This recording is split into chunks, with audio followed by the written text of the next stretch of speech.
Hello everyone, and welcome to the historic Circuit de la Sarthe, more often referred to as Le Mans, for round number 6 of the Grand Prix Legends Championship. We are at the halfway point of the championship, and there are plenty of storylines for us to follow, and we'll get to watch all of them unfold with you live here on the Global Sim Racing channel.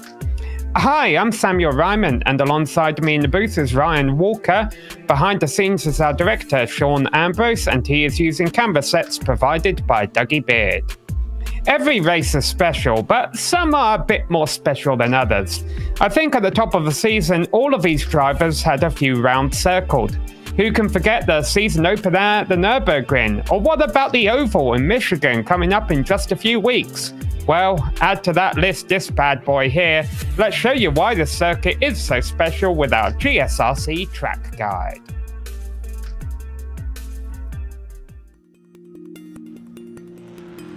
Welcome to Le Mans. When you talk about legendary circuits, this is a place that stands among the most famous in the world. Part permanent road course, part temporary street circuit, it traipses through the countryside just south of the city where it gets its namesake. Its size matches its reputation as well, clocking it at 8.5 miles, which equates to roughly 13.5 kilometers. However, when you take into account that it's split by only 33 turns, the frighteningly fast nature of this circuit becomes clear. Most of the corners have been added over the century of history it's experienced, but many have become renowned and respected.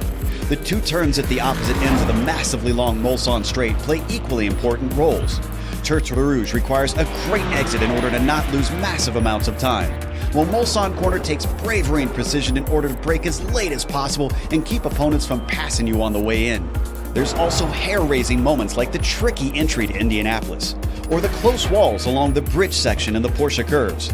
To win here, drivers will need a very low downforce setup, a good sense of strategy, and heaps of bravery. The 24 Hours of Le Mans is the crown jewel of endurance racing, which many drivers dream of someday winning and many fans flock to witness in person. Once you've driven the track here on iRacing, it's easy to see why.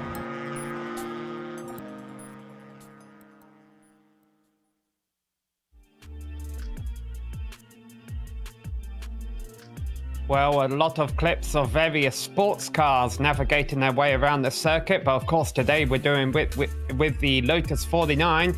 Let's take a bit of a closer look at our track details though, Ryan, because it's not the Le Mans that as we know it today, really.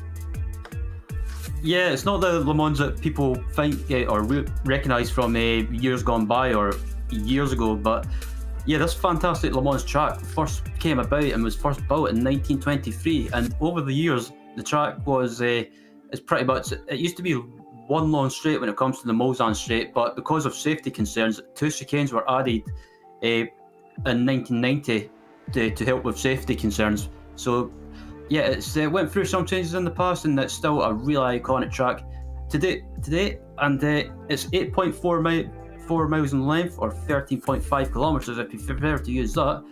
Has an amazing 31 turns. Today we will be using not the layout with the chicanes, but today we'll be using the classic layout with no chicanes. So expect plenty of slipstreaming battles with these fantastic Lotus 49 cars. And we've got a nice turnout here today. 33 drivers all thrown into one split. Obviously, the story's up and down the field. Let's take a look at the story at the top of the field, and that is Mick Claridge. Now, here's the thing. These points that you see on screen are only taken for account the best 4 out of 5 results so far, and you get 50 points for a win. So you can see Mick Claridge there gets 50, 50, 50, 50, total 200. He actually has 250 points. His drop week that is being thrown out for this graphic is a race win because he doesn't have anything else. And you can see even with 50 points thrown out, he still has a nice 33-point lead over the rest of the competition. And you see it's Ove Trandre still in third place, is quite close. Rob Olyanek and Bruce Nelson holding on for a good result. With the long back straight here, maybe this is a result someone could finally dethrone Mick. But that's not the only championship, Brian. Let's take a look at our F2 standings. The F2 Championship really still looking really close at the moment, with Dave Cohen from the United States having a great season so far, leading the championship with 63 points. But Finland's Jani Lehmann is in second with only 13 points further back, so still in contention for that championship. And Andrew N, another driver from the United States, in third, rounded out the top three, with Emmanuel Pereira having a great season so far as well, in fourth with 29 points further back. And then Roland Wallbank from the United Kingdom rounding out the top five. So the F2 Championship and the top five still really close together, and it's still all to play for. And that's not the only championship either, because we have a Nations Cup. Unfortunately for every country that's not the United Kingdom, Mick Claridge is from the United Kingdom. So, of course, 5 wins rather on the trot so far means the UK has the points lead over a close battle for second there between Norway, the US and Finland. And they've all got a bit of room over Germany. The last thing we'll bring up for you here is the race details, Ryan, and let's take a closer look at exactly what these drivers are up against today. Absolutely. So this is the 6th round of the 12-round season, so basically we're halfway through the season already. The race will be 10 laps with a standing start, so getting these cars off the line is going to be absolutely crucial, especially heading into turn 1, where track position is vital. And the setup is open, so any changes that you want to make, you can do so. And the incidents as well, 17Xs will be a penalty, and if you get to 25X or over, you will be automatically disqualified from the race. So off tracks is going to be crucial around here, and I think some drivers, especially when it comes to the entry to the Mulsanne straight, are going to have to be very careful with those notorious slowdowns. Yeah, one other thing that the drivers are going to have to be careful on is qualifying here right now, because you can see qualifying has started. In fact, an 8-minute long qualifying session. We're already about halfway through and no times on the board, because of course they've all had to, it's like a 4-minute lap around here. We're finally getting the drivers to come around and complete their first time lap. They don't have to do a full out lap, to my knowledge, around this circuit. iRacing recognises the fact that we want to get some lap times in here. So here goes Rob Olyanek. Is he crossing the line? Is he starting his first lap? He must be starting. Oh no, there he goes. 3 minutes 25. Our first time on the board. And now they're starting to click off. Mick Claridge to the top.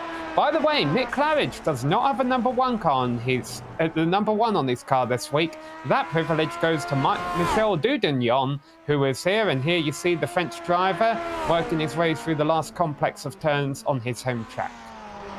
Yep, as he comes through the Ford chicanes now, and he gets a little bit sideways on the entry, and yeah, it looks to be a decent lap at the moment. It was a bit squirrely through the entry of the Ford chicane, but as it comes across the line now, what is it going to be? It's going to be a 3:27.0, so Michel Dudignon only goes 5th fastest.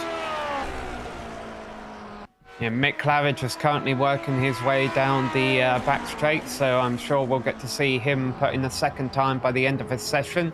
Watching here, Jani Lehmann from Finland, Lyman driving the number 15 car.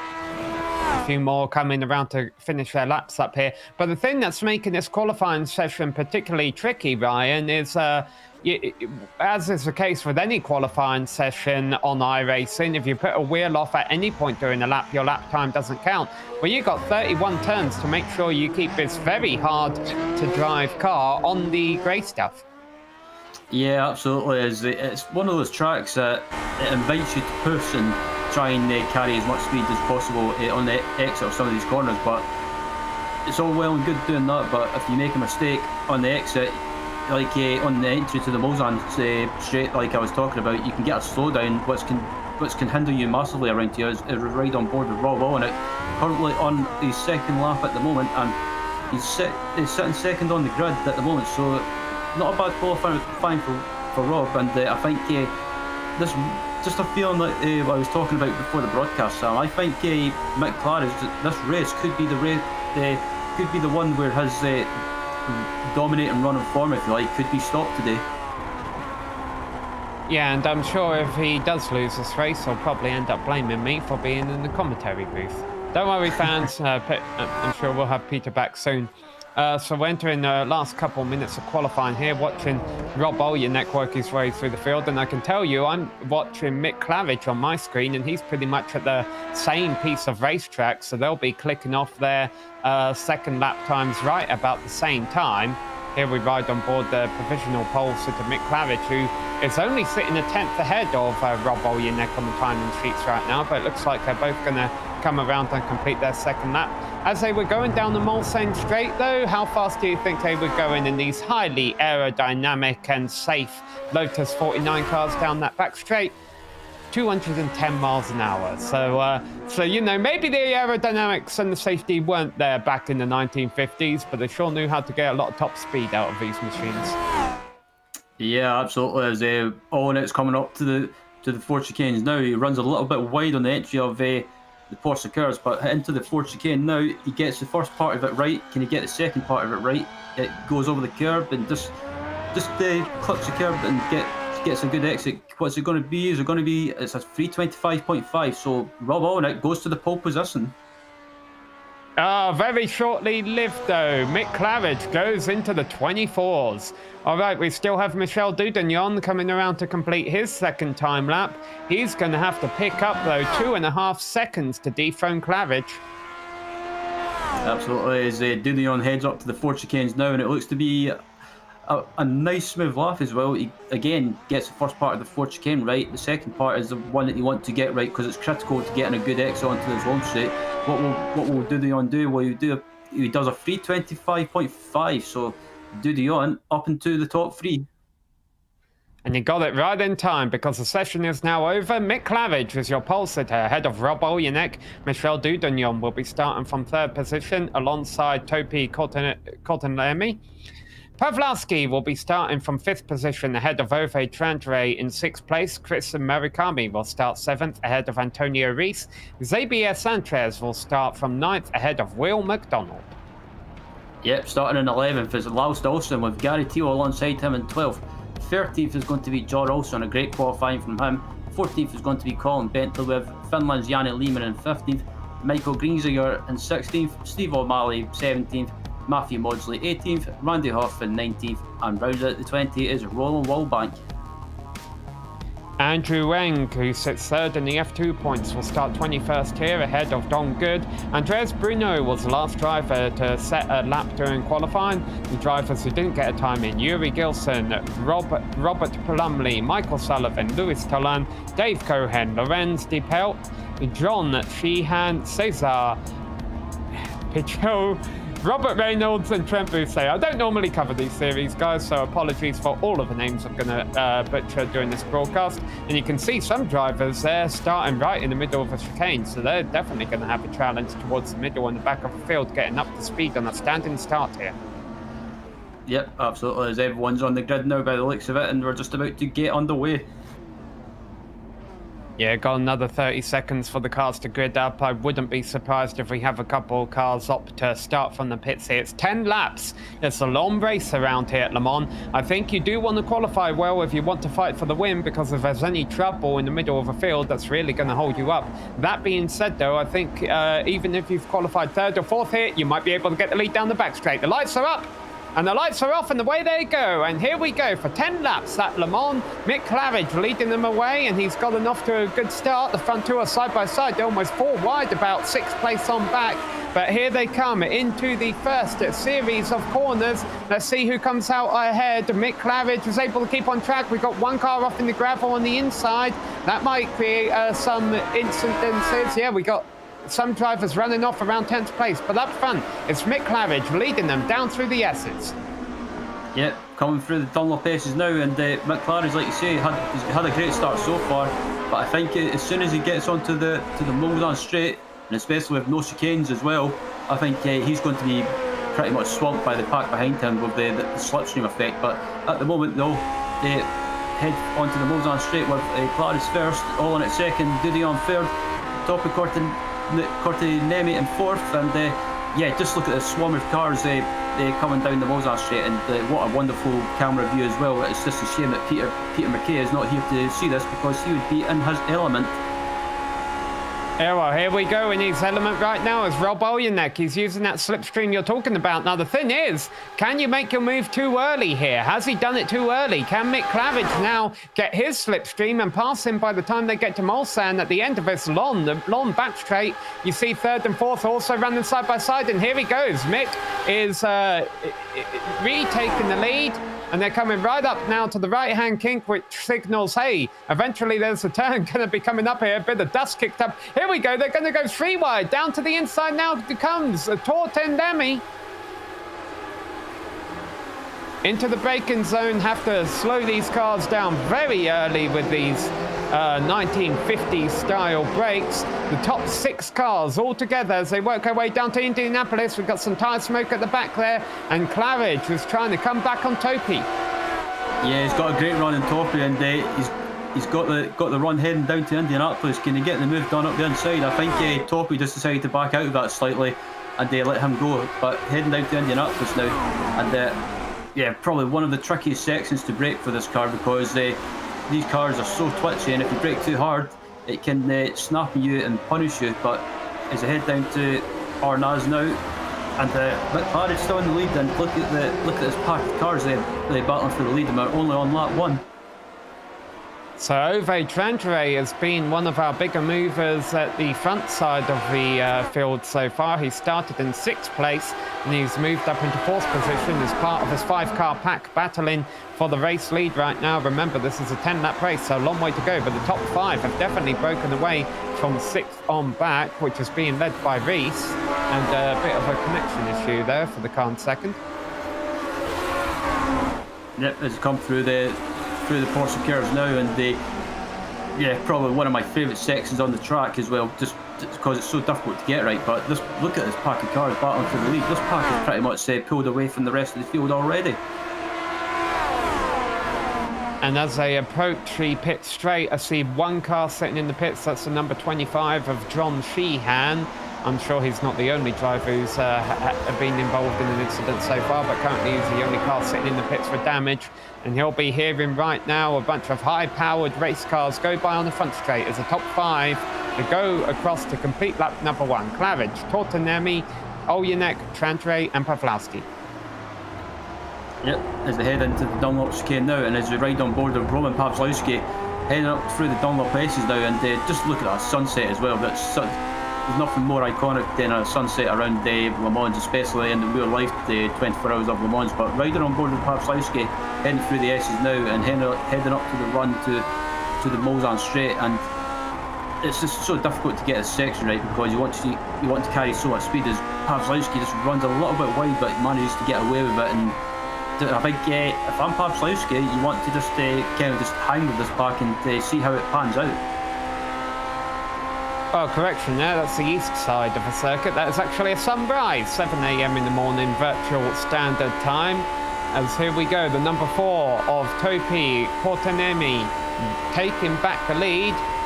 Mick Claridge may almost drop to 3rd, but I'm almost wondering if he'll still... Wow, Mick Claridge was really backing up down the straight. He's not trying to get a draft off of any of his competitors at all. Yeah, I think Mick's is realising that it's probably not worth the hassle trying to have a fight this early in the race, and especially with the slipstream being a major factor around here on this layout. But actually, as I say that, Mick Claridge gets a run and goes for the move. So the top 5 in the pack together. You also see 6th, 7th, 8th and 9th in the pack together in the background there. We'll focus on those guys once these guys sort themselves out, and one driver blinking in and out. That's going to...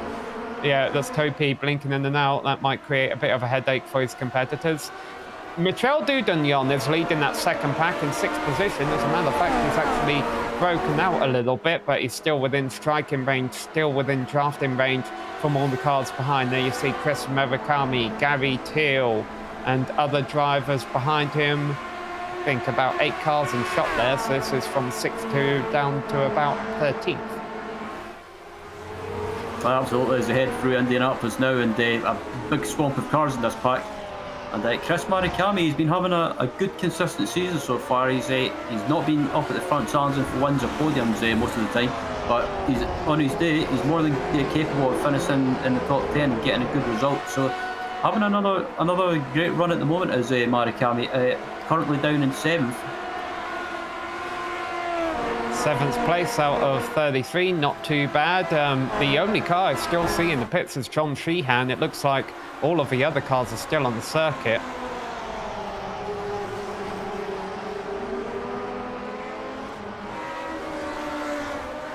Top 5 all still running line astern here. And they know they can keep us up for another 8 laps or so, Ryan, and especially with the fact that they currently have about a 3-second lead over the rest of their competition, they might be happy to do just this, because I think you can be in 5th place on the final lap and win the race. Yeah, I was about to say as well, if you're at the back of this pack heading into the last lap, you could be in the box seat, because you've got people in front of you that you can use the slipstream to your advantage to get by. But top of Cortinemi puts in the fastest lap of the race so far, 3:25.5, and yeah, most of these guys are not even hanging about. They're just basically pushing it to the limit. Yeah, and of these top 5, 4 of them are in the top 5 in the standings. Pawlowski is the outlier there. Bruce Nelson comes into this race 5th in the championship, and I don't actually think he's in the race today. Yeah, I'm looking down the time and the score and don't see his name, so that means there's a new driver probably going to take that 5th position in the point standings after this round number 6 before we head to Sonoma next week for round 7. Absolutely, as Rob Owen's go for the move, and he's got the run, and yeah, as also we've got behind as well a move being made as well, or I thought there was going to be a move being made, but fantastic battle up at the front at the moment for the lead. And I have to say, I love this layout of the Le Mans with no chicane, especially of these cars, because you get this. It provides this sort of racing, which is fantastic to watch. Trandre going about 225 miles an hour using the 2-car draft. And I want to take a look at the nose of that number 7. I think he's been involved in a little skirmish at some point. I think he's got a bit of a dent on the front end of that machine, or maybe it's a rough paint scheme, I don't know. But he's still running in 2nd place. He gets passed at the very end there by Topi Cortinemi, who goes back up to the top spot. Absolutely, and yeah, in regards to Trengridge's nose damage as well, what the thing that happens with these cars as well is because you're having to brake so quickly and so hard sometimes, the cars just decompress sometimes, and they'll hit the ground, which can cause a bit of front nose damage. But as they head through Indianapolis, whoa, just watching the car sliding through there, it's just majestic. Yeah, Topi with another internet blip as he went down towards Indianapolis there. Now, obviously, that's not ideal for the other drivers racing around him. They could run into his space and not realize it when he reappears. However, that being said, it's not the worst internet connection I've ever seen. It's, you know, he can definitely race with what he's got. It's just going to be a little bit of a headache for the other 4 drivers around him. Oh, we had our second incident of a race, number 23 car. Michael Grissinger, he had been running in 19th position. See, this is on the run down to Indianapolis. Oh, he stepped on the brakes too hard, I think, trying to avoid the car ahead of him. So the car ahead of him will appreciate that he didn't hit him, but it didn't end up too well for Michael.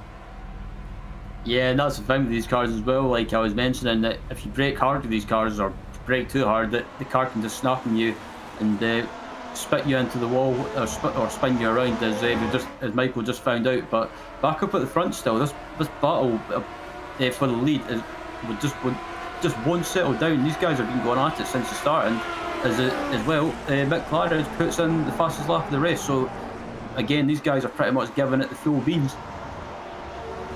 Yeah, I wanted to compare that lap time to the lap time of Michel Dudagnon, who is running all on his own in 6th place. He doesn't have anyone to draft. He doesn't have anyone drafting him.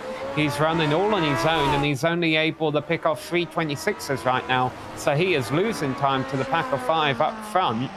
And honestly, at the pace he's going, I'm not sure he's going to be able to run them down. So he's going to have to hope for all 5 of them to pile up here sure enough, is your lap comparison after 3 laps.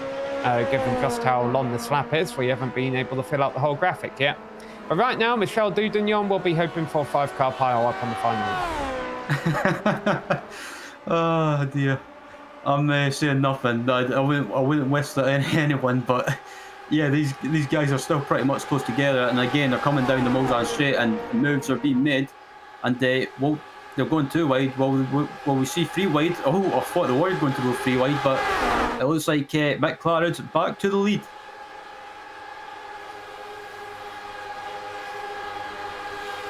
Now they're coming up to the braking zone. Rob Olyanek in the number 3 car going down the inside. So we got 3 cars on the inside lane now. The number 4 right up on the back. That's Topi trying to get on the back of Rob, but Mick Claridge actually pulls out ahead in that outside lane. So it looks like Mick Claridge will lead through Mulsanne ahead of Rob Olyanek, who gets into the back of him and spins Claridge around. Well, Claridge gets sideways but recovers it. Oh, that was a great recovery from Mick Claridge. I'm surprised that could have ended up even worse. But let's look at a replay to see what happened to Mick Claridge. He did get tagged around, but it looked like Cortinelli might have just braked that little bit later, or might have just been caught out by Mick Claridge under braking. But Mick Claridge gets a bit sketchy under braking, and I think it's just one of those racing deals that Topi had nowhere to go. Yeah, well, it's Rob Olyanek actually who got into the back of him here. No, OC's leading the field now. Honestly, these 5 keep changing position. It's hard to remember who's who. But Mick Claridge is still in this pack and he's still in the race. I think that's the closest we've came so far this season to Mick Claridge being out with a chance for the win. See, still a lot of racing left to go. Whoa, 3rd, 4th and 5th are way wide, 1 car in the gravel. Oh, that was so close. I'm amazed they managed to keep that on track.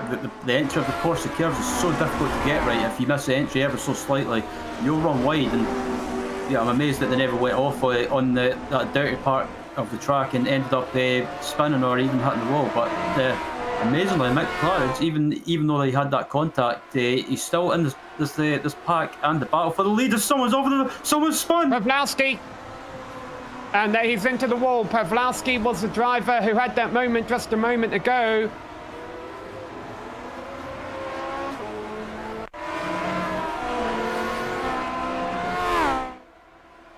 All right, we'll get a replay of what happened to Pawlowski here, but let's stay on this replay and let's go back up to the drivers up front, because Topi overshoots the chicane and that costs him. See, he's got it all wrong there, and that results in another spin. So Trandre has spun, so our 5 leaders have gone down to 3, and Rob Olyanek has opened up a 2-second lead as a result of all of that. Yeah, and look who that's benefited the most. That's benefited Rob Olyanek.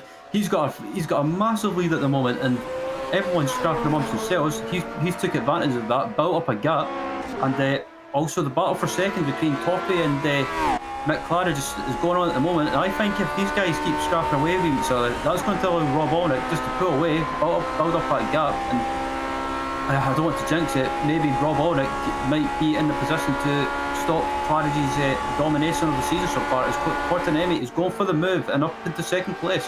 Yeah, I think these two need to start working together here, and I think they're smart enough to know that's what they've got to do. They've been handing out all right, and here we go. Sure enough, Topi's going to go by Mick. Mick won't challenge him, but now Mick will get the slipstream, and by doing this, they're able to run 215 miles an hour combined down the back straight, whereas Rob Olyanek is only able to pull 200 miles an hour, or 210 rather, and slowly but surely they'll try and catch up with Rob down the back straight. And they don't need to get right up on his gearbox, they just need to get within a second or two, and they'll be within drafting range of a race leader, and they'll be able to reform that front pack.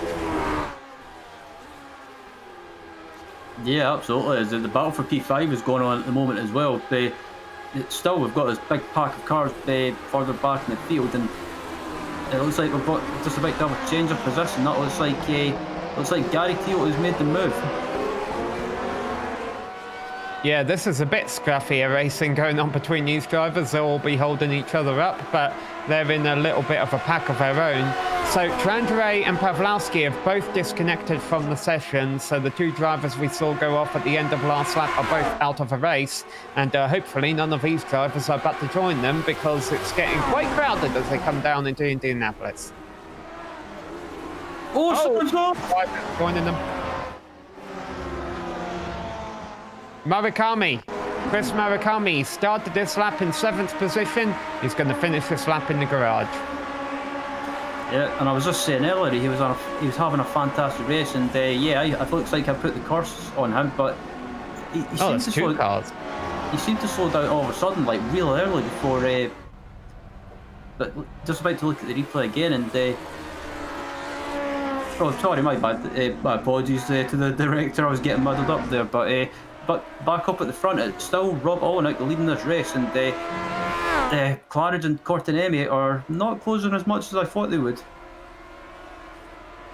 Yeah, like you say, Ryan, it was John Olsen, who got into the back of Murakami. But like you say, Murakami looked like he was on the brakes a lot earlier than I think the rest of the drivers anticipated. Olsen got into the back of him, and unfortunately that led to two cars flipping as they went down into Mulsanne. And as Claridge and Cortinemi come across the line now, heading up to the Dunlop chicane, and a fantastic battle between these two. And Cortinemi this season, he's been having a great season so far. He's one of those drivers that has been on the cusp of challenging for a win at times. And at Lime Rock Park earlier this season, he was in contention for a win, but unfortunately got caught up with a back marker as Claridge gets sideways through the S's there. And Cortinemi just got caught up with a back marker and had bad luck. But I think again, he's given Claridge a run for his money, even though it's only for second and third on the podium. Yeah, bad news for those two drivers as they're actually losing time to Rob Allenock. So here we go, a little bit further back in the field. Will McDonald, who started in 10th place, he's worked his way up to 7th ahead of Last Olsen, running right behind him there in the number 14 machine. The 3-car pack, because behind them we've got Colin Bentley, who started 14th. It is right on board with Colin now, heading down the Mulsanne Straight, and Colin started in 14th, he's currently in 9th at the moment, so a good run for him up inside the top 10. And I think I was going to say he decided not to go for the slipstream, so at the moment he's happy where he is. Yeah, so to clear up any confusion here, there were two Olsens that started this race. This is Laust Olsen in the yellow and blue number 14 machine trying to make a move on the inside here. He's still in this race running for the top 10. That was John Olsen we saw involved in that collision right around this part of a racetrack last lap, who is now out of this race. Yeah, absolutely. Is he?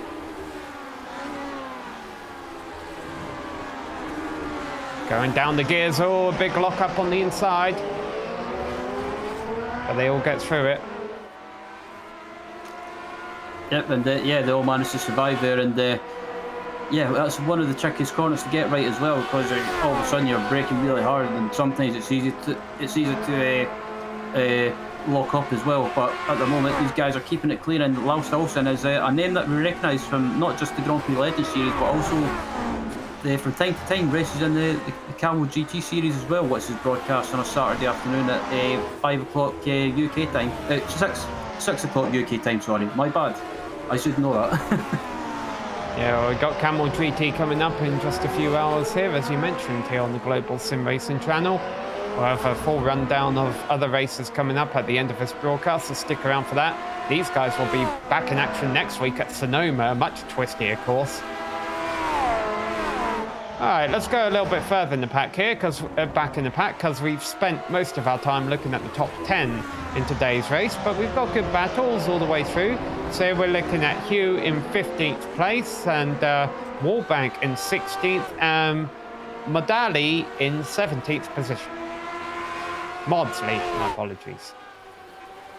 Yeah, they head up to the Porsche curves now, and yeah, it's this is the thing I like about the series as well. It's not just the battles up at the front, but you get some fantastic racing back in the midfield as well, round about these positions. And at the moment, right on board with Maudsley headed through the Porsche curves as well. And one of the trickiest sections to get right, because it's but also one of my favourites because it's one of those sections. It's just got a nice flow to it.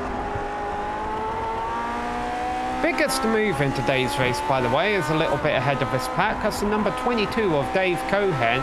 I saw him paste in the chat that he was disappointed in qualifying. He ran off a course, I'm going to assume, and wasn't able to get a clean lap in, so he started all the way back in 28th. But he's proven he has pace, and he is up into 13th position, not too far behind P12. And look how much, well, he overdid it there. Oh. He's really overdone it. But look at how much he has been trying to use the rear of his car to slide it around to get through the corners. He just overcooked it a bit.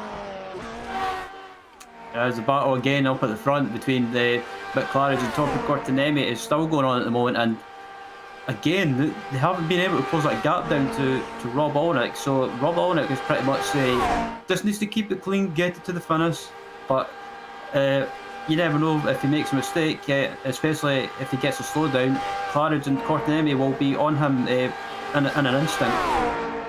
Well, I think bigger than these two really have to look out for is Michel Dudagnon in 4th place. He could slowly but surely eat up that gap between the two cars in front of him. So we'll see what Michel can do as they hit the braking zone here for Mulsanne once again, where we've seen a lot of drama so far this race. Now, of course, Dudagnon isn't racing for the championship, so whereas our top 3 cars in this race are the top 3 cars in the points, so they all have to worry about points. I'm sure Dudagnon would have liked to have came here for the win today, but if you can't get a win, get a second. Yep, absolutely. And Dudagnon is a name that we're familiar with in racing in the series.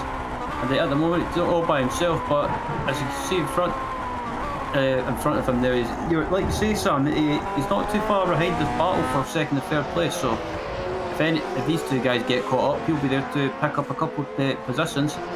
And I think Michel will be pretty happy with that if it does happen. That, like you say, he's not in the championship hunt, so he can pretty much just go for it.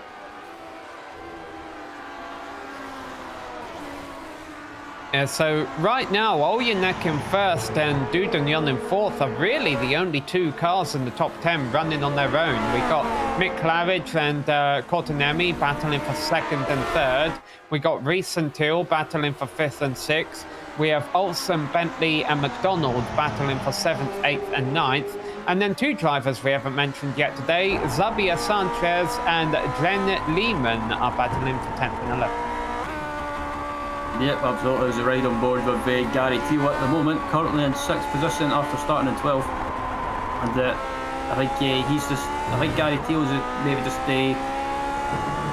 having a sensible race. He knows he's not the quickest, but he's kept out of trouble at the moment and currently in 6th position. And the next person up ahead of him is Antonio Rees, who's been around who's raced in the series for quite some time, and I recognise him from some other leagues in the past as well. Not always the quickest, but a good pair of hands, or safe pair of hands, and can get good results when he keeps out of trouble. And Till had a little bit of a connection issue there. He's still in this race. But one thing now eagle-eyed viewers may have noticed on timing and scoring. Oh, Plumley just had an incident. All right, let's see what happened to Robert Plumley here. He was running in 14th. Oh, we saw this earlier. He gets it locked down. He doesn't hit the wall. He's going to be able to keep on going. And we'll come back to live action. I want to go back up to the leaders because Rob Oljanek overshot the Ford chicane last lap, and you can see that has significantly reduced his lead. And I think Claridge and Topi are going to be able to pick up his slipstream here. Yeah, absolutely. I was about to say, I spotted the same thing, and Rob maybe just starting to feel the pressure a little bit. Maybe he just, with that mistake, it's pressure getting to him now. And like you say, Sam, that's allowed. He's about to lose it. Yeah, I was about to say he's about to lose the lead because Cortinemi and Mick Claridge are coming at him like a train. Oh, they almost went 3 wide there, but Cortinemi backed out of it at the last moment. He realised, no, that's a bad idea. Oh, they're getting very close under braking. Oh, I'm not even going to deny it. I had to hold my breath when I watched that.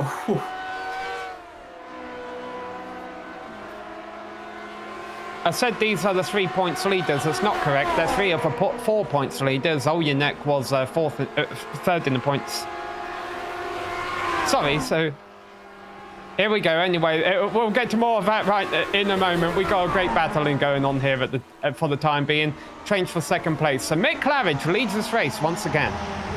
Yeah, Mick Claridge regains the lead, and yeah, I have to say, I was going to say who do you think will win this race, but I think at the moment it's so hard to predict because of the slipstream on the straight, that Mulsanne straight can display such a huge factor. And I think this battle, honestly, I think this battle will probably be sorted on the last lap heading up to the Porsche curves. Yeah, what I was trying to say, Ove Trantre was third in the points heading into this round, but Olyanek came in fourth in the points, so you've got to imagine that with Trantre out of this race, if Olyanek can finish, he'll be in third in the points heading into Sonoma. So here we go then, 3 drivers fighting for the championship, but no one's going to be able to fight for the championship at all if they can't beat Mick Claridge. And a moment ago, it looked like Mick had lost all chances of winning this race, but here he goes, he's leading the race once again, a lot of pressure from behind, and they're coming to the line with 2 laps left to go. Now Mick's not only got to think about how to beat the 2 cars behind him, he's also going to have to think about lap traffic. We see lap cars ahead, but also he's got to make sure he doesn't hold these 2 up so much, battling them, that Michel Dudignon runs them down. Yeah, absolutely. As they come across the line now, and heading up to, again, the Dunlop chicane, and it looks like they've got a lap car in front of them, which could play an interesting fact, as that's Andrew Eng. So I think when the cat's up to Andrew will just get out of the way as quickly as possible and not hold these guys up. Yeah, Eng is he's our third place driver. Looked like Olyanek was a little wide there going through the curve there. He's the third place driver in the F2 standing, so this isn't going to help out his championship campaign, especially with Lehman running in 10th place right now and Cohen running in 13th. And Eng currently, last time scored, was down in 26th. But right now, I think he's got to be aware of the fact that the 3 leaders are catching him with 2 laps left to go. As a matter of fact, though, Mick Claridge is going to appreciate Eng being here. It's going to give him a draft, and maybe he'll be able to hold on to the lead for a bit longer. Yep, as they head down the Mulsanne straight now, and look at the run that Mick Claridge gets. The slipstream is so, you get so much of an overspeed that you can just basically slingshot by another car. And in the background there as well, I'm looking at his battle. Just fantastic stuff between these guys. Yeah, well, Topi just took a lead there. He was able to get twice the draft, but now Claridge was going to pull right back. Now, earlier in the race, we could say, oh, it doesn't matter who's leading, but now I think, especially with this fewer laps left, it absolutely matters who's leading, and Rob Olyanek is able to get by the lap car of Eng as well and close up on our 2 leaders. Yep, and as they head down to the run, as they go down the run to Indianapolis now, and yeah, I'll ask you now, Sam, if you're Rob Olyanek right now, what do you do? Do you try and go for a move straight away, or do you wait until the last lap on that Mulsanne straight and try and go for the move and take the lead? Yeah, get a double slipstream perhaps. It's so difficult. I don't think we've really seen anyone make a pass on this track, especially up front, unless it's been on the Mulsanne straight. So I think he's got no choice but to go down the Mulsanne straight in 3rd place. What Rob Olyanek has to be careful of here is that he doesn't make a mistake and lose any time. You know, as long as he sticks up behind the gearbox of these 2 cars, he'll be able to make a move happen as they go down the Mulsanne straight on the final lap.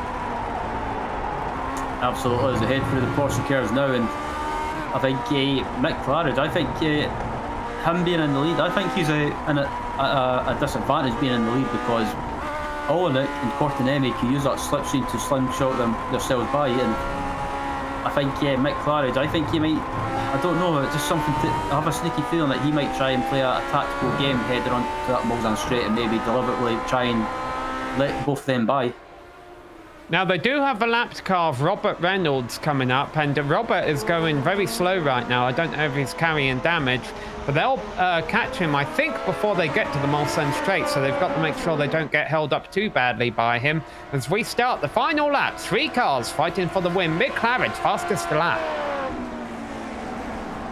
And then, as you say that, Rob Olenek puts in the fastest lap of the race at 3:23.9. That's unbelievably quick. And these guys haven't caught Reynolds as quickly as I thought they were going to. I think they're about to catch a lap car here as they go down the straight. We'll see what spanner that throws into the works. Yeah, Rob Olenek runs wide in the background there, so that he'll lose some momentum heading onto this Mulsanne Straight, and not what he needs in the last lap is top of Courtenay. He's got a great exit, and he's going to use that slipstream, but I think he's made the mistake of going for the move too early. Yeah, I think they're going to be side by side like this for a minute. If Rob Olenek can pick up their toe, they might be punching a massive hole in the air for him.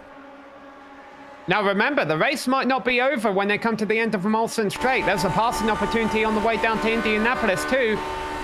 Claridge has retaken the lead, and Topi is blinking. That's not helping. Here comes Olenek with a full head of steam, but he backs off.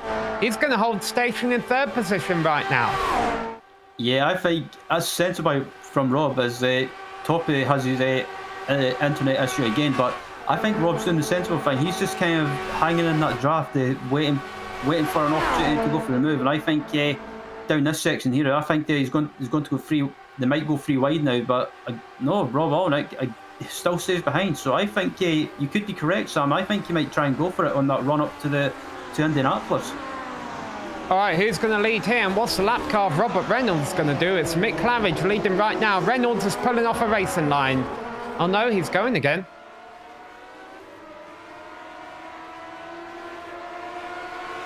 So yeah, they're not as close to Reynolds as I thought they would be, but I think Reynolds, I think he'll pull out of the way ahead before the run up to the Porsche curves.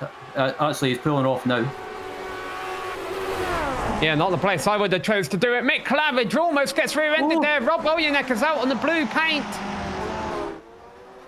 Claridge comes out ahead. That was the last great passing opportunity. They had to worry about getting by. The lap car has contact for second. Oh no. Rob Olenek been... Yeah, we've got a quick replay coming up now. As Rob Olenek doing the sporting thing, waiting for Torque Courtenay and to give the position back. But I think Rob Olenek just went in a little bit too hot there, and just tagged the back of Courtenay. But again, it's an easy thing to do around this track. Yeah, and Rob was the same one who got into the back of Mick Claridge earlier on, and had he not made that mistake in a Ford chicane when he was leading this race by a couple seconds, he probably would have won this then. But that's not what's going to happen, because working his way through the final complex of turns right now, getting ready to take his 6th win off a trot, with a little bit of luck, but also a lot of, well, I'll tell you this, he's probably the one driver who didn't really make a mistake today. A masterful recovery when he got turned sideways in Mulsanne to save a car, and he says he wants this winning streak to continue. Well, it's going to continue today. Mick Claridge wins at Le Mans.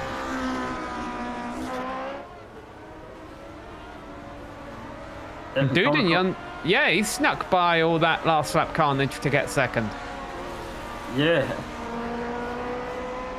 It's a battle for 5th place between Rees and Teals coming into the final the Ford chicane now, and Rees is going to hold on and take 5th position with Gary Teal in 6th place. Yeah, 7th, 8th, 9th, 10th, all close together as well. They're locking up behind them. Will McDonald had 7th place. EIEIO, he crosses the line. Good finish there. Great side-by-side for 8th as well. It was Colin Bentley who just managed to nab a position from Xavier Sanchez. Yeah, watch this through the last couple of turns. The 13 car, a Bentley, about half a car length, maybe just a nose over Xavier at the end there. Nice race from Colin. Started 14th, finished 8th. Yep, absolutely. Good day in the FT2 points for Dran Lehman. He finishes 10th place.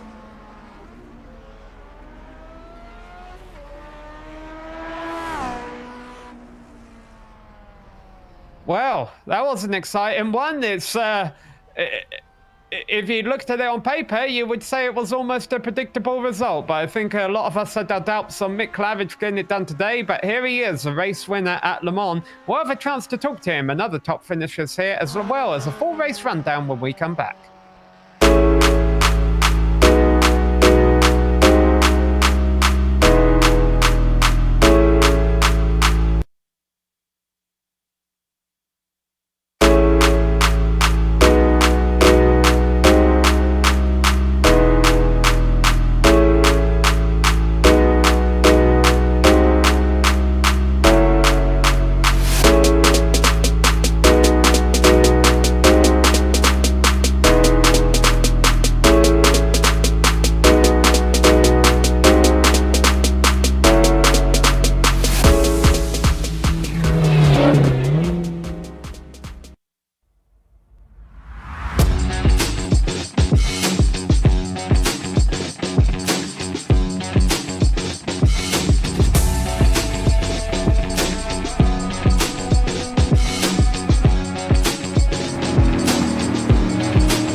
Well, we take your iRacing Super Speedway iRacing and we raise you the back straight of the Le Mans circuit without the chicanes, because we definitely saw some drafting and passing and excitement down there today here at round number 6 of a Grand Prix Legends Series. The race winner again. Oh, how boring, how predictable was Mick Claridge. That was not boring and predictable at all.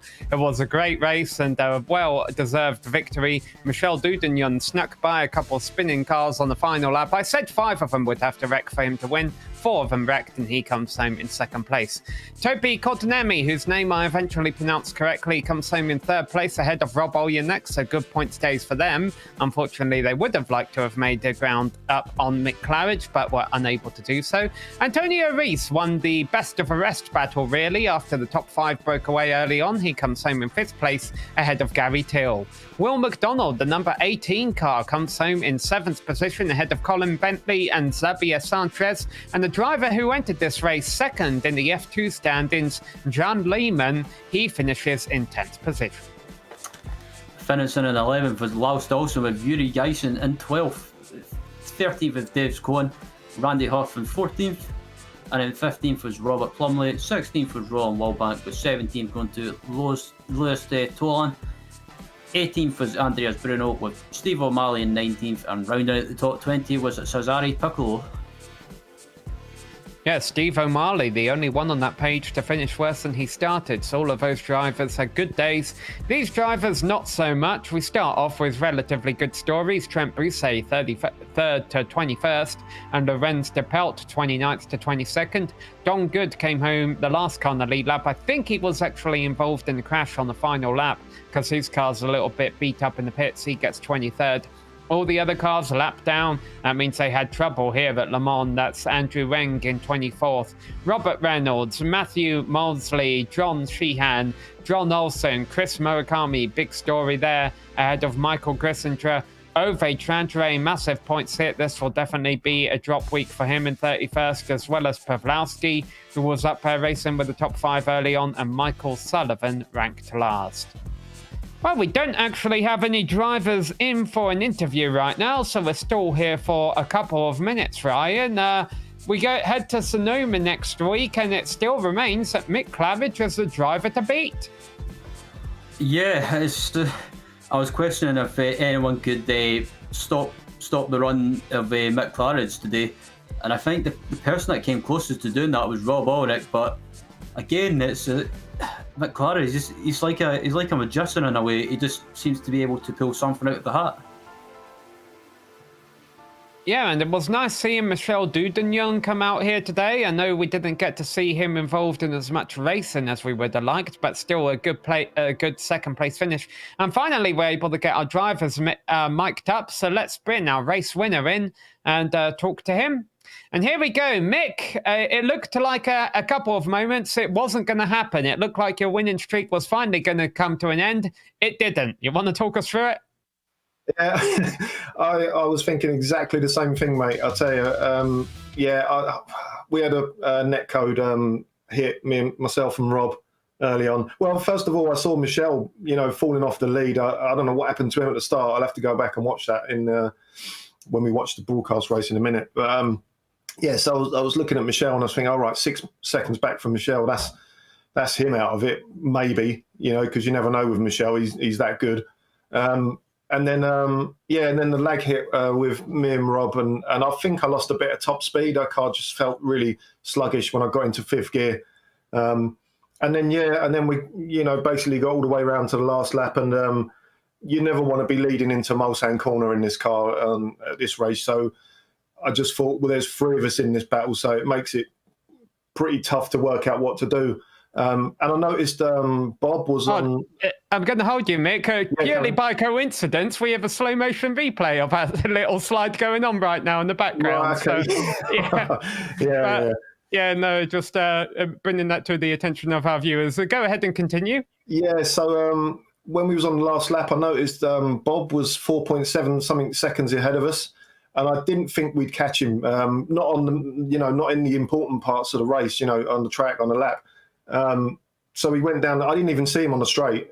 He was still sort of 3 seconds when he went into Mulsanne corner. And I was staying next to Toppy. I didn't want to lead into Mulsanne corner. I just thought, okay, we'll have a 3-way drag race down to Indianapolis and see what happens. And then I saw Bob was like 1.5 seconds. And I just thought, right, that's it. I'm on him. And I just stayed where he was on the track and must have got enough toe because it did look quite tough for the guys to catch.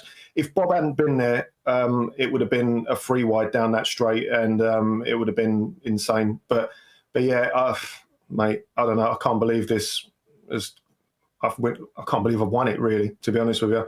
Especially after the lag hit with a slow top end. I think I had slow top end. I don't know, mate. I don't know. Yeah, you answered a lot of questions I had there, specifically whether the lap car of Robert Reynolds, you think, played into the role of you winning that race, and also... Yeah, it was everything, yeah. Yeah, totally, 100%. But after that, I mean, you still had 2 of the best drivers in this car on your gearbox heading into, the final sequence of curves until they got together at the turn right after Indianapolis. Before that moment happened, did you still think they might try and make a move in the final set of turns? Well, I'll tell you something. My little secret for Le Mans is get your setup to come off the slow corners, because that's where it matters. Coming off of Mulsanne and coming off of, what's the one after? Is it Arnage? Coming off of that one down to the Porsche curves, you need to have some bite coming off of that corner to get down to the Porsche curves. So I was pretty sort of, I wasn't too worried about getting in and out of the Porsche curves. It was going to be the last chicane, maybe. And then I looked and I saw them just disappearing in the mirror, and I thought, oh, God, that's the end of that then. So, yeah, so all the pressure was off after that. Well, the pressure will be back on in 1 week's time at Sonoma. How do you fancy your chances there? Oh, got to get a qualifying set up for that place. That's going to be all on qualifying. We've done it. We had one race there, I think, over all the years we've been running. I think we've done it once, and yeah, it's a really good track, to be honest with this car. You wouldn't have thought it is, but it is. All right, well, we look forward to seeing it take place next week, and we'll see if your winning streak continues. Congrats again on your victory here today at Le Mans, Mick. Yeah, cheers, Sam. Cheers, guys. See you next week. And another driver racing up front all day long. He came home in third place was Topi, and Ryan, you've caught up with him. Yep, the Finnish driver was in the fight for the win for most of that race. And Topi, I have to say, that battle between you guys up at the front for the win for most of that race was absolutely fantastic to watch.